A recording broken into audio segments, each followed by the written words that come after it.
पिछले हफ्ते सवाल जवाब के सेशन में मुंबई इंडियंस से अशर अफजल ने सवाल किया है कि हाथों में मौजूद ये पांचों जो उंगलियां हैं इसके क्या नाम है और इससे क्या मुराद है। इल्मुल अब्दान की जदीद और कदीम किताबों से निकालकर ऑथेंटिक डेटा मैं आपको देने लगा हूँ। किस उंगली को क्यों, उसका नाम क्या है और क्यों है उसका नाम, ये भी मैं आपको बताऊंगा। पूरे हाथ में मौजूद पहला जो है ये अंगूठा है, इसे कहते हैं फर्ज।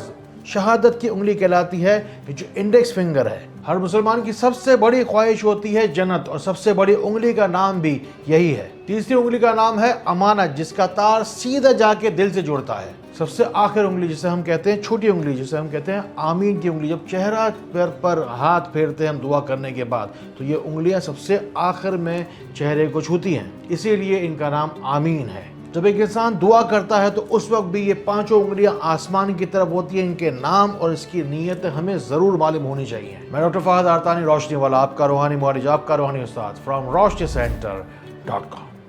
हमारे हाथ चाहे जितने भी मजबूत हो जाएं, अंगूठा जो है उसके बगैर हम किसी चीज़ को होल्ड भी नहीं कर सकते, ग्रिप भी नहीं कर सकते। इसीलिए जैसे फ़र्ज को लाजिम कहा जाता है, इसीलिए अंगूठे के बगैर हम किसी चीज़ को इस्तेमाल ही नहीं कर सकते, इसीलिए इसे फ़र्ज कहा गया। फिर आती है शहादत की उंगली, जिसके ज़रिए से हम शहादत देते हैं आसमान की तरफ उंगली करके। नमाज के दौरान भी हम अशहदु अल्ला इलाहा इल्लल्लाह व अशहदु अन्ना मुहम्मद अब्दुर रसूलुहु पढ़ते तो शहादत की उंगली को बुलंद करते हैं, और इसी तरह शहादत देते वक्त हम अपने आप को अल्लाह ताला के हुजूर पेश करते हैं। हर मुसलमान की हर दुआ के अंदर आखिरत का सवाल होता है, और आखिरत के अंदर जन्नत का तलबगार होता है। हाथ जब दुआ के लिए उठाते हैं, सबसे बड़ी उंगली जन्नत की उंगली कहलाती है, क्योंकि आखिर में जाकर हर इंसान को जन्नत ही चाहिए, और जन्नत ही हर दुआ का सबसे बड़ा महवर होता है, इसलिए बड़ी वाली उंगली को जन्नत का नाम दिया गया। तीसरी उंगली का नाम है अमानत। इंसान की जो जिंदगी है अल्लाह ताला की अमानत है। आमतौर पर अक्सरियत के अंदर अंगूठी में जब पत्थर पहना जाता है तो उसकी तासीर सीधे जाके जिस्म में शामिल हो, इसलिए तीसरी उंगली के अंदर ही कोई भी पत्थर है जो पहना जाता है। कहा जाता है कि दिल के जरिए से एक रग सीधी इस उंगली में जाती है, और जो पूरी की पूरी तवानाई है जिस्म से वहीं से होकर जाती है। जब दुआ के लिए इंसान ऐसे करके बैठा होता है, जिस तरीके से कोई चीज पकड़ने के लिए फकीर बैठा होता है कि अल्लाह ताला देगा अभी मिलेगी, तो सबसे छोटी उंगली होती है आमीन की उंगली।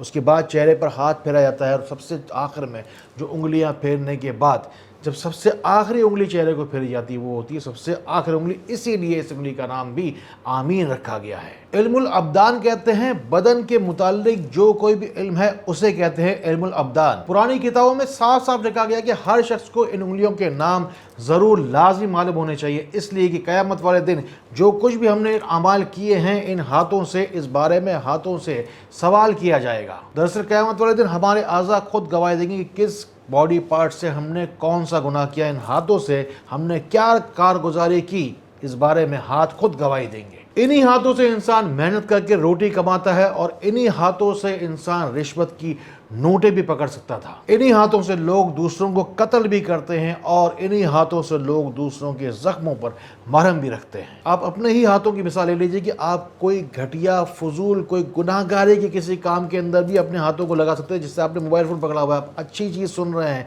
अच्छी बात सुन रहे हैं, अल्लाह ताला की तारीफ ही हम बयान कर रहे हैं। जाइए इन हाथों से ही शेयर का बटन दबाइए, इन बातों को उन लोगों तक ज़रूर पहुँचाइए जिनको आपसे ज़्यादा इन बातों की ज़रूरत है। इन्हीं हाथों को उठाकर हम दुआ करते हैं, यही मैंने आपको पूरी बात इस वीडियो में सिखाई है। इन्हीं हाथों को उठाइए, कमेंट्स में जाइए और दुआ में अपना नाम जाके शामिल करवाइए। अपनी किसी भी बीमारी के इलाज के लिए आप डायरेक्ट मुझसे रब्ता करना चाहते हैं तो नंबर आपकी स्क्रीन पर दिए जा रहे हैं। हमारे मावरीन पूरा दिन भर आपकी मावनत के लिए मौजूद है। अल्लाह ताला इसी तरह खैर वाली, करम वाली, फजल वाली बातें हम एक दूसरे के लिए पहुँचाने वाला बनाए। अल्लाह ताला हमें एक दूसरे के लिए फ़ायदे का बाइस बनाए। अल्लाह ताला हमें बहुत बहुत रोशनी फैलाने वाला बनाए। अस्सलामु अलैकुम व रहमतुल्लाह।